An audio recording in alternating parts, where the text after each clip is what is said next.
పరీక్షల్లో 60 మార్కులొస్తే 6 మార్కులే వేసి విద్యార్థి ఫెయిల్ అయ్యేలా చేశాడు లెక్చరర్. ఈ ఘటన గుంటూరు జిల్లాలో జరిగింది. ఇంటర్ విద్యార్థి కావ్యకు బోటనీ పేపర్లో 6 మార్కులే వచ్చాయని ఫలితాల్లో తేలింది. దీంతో ఫెయిల్ అయింది.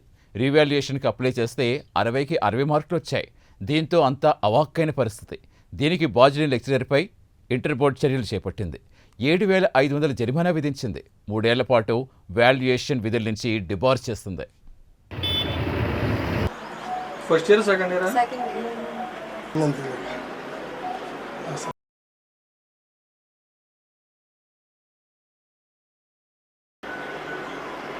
కారణం కాదు.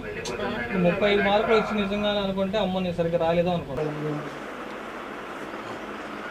ఓకే అవునా, మీ ప్రిన్సిపాల్ గారు వాళ్ళంతా చెప్పారు. మీ ప్రిన్సిపాల్ గారు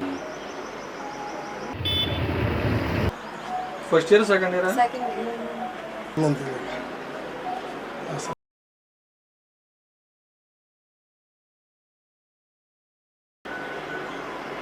కారణం కాదు. 35 మార్కులు వచ్చి నిజంగానే అనుకుంటే అమ్మ నేను సరిగ్గా రాలేదో అనుకుంటా.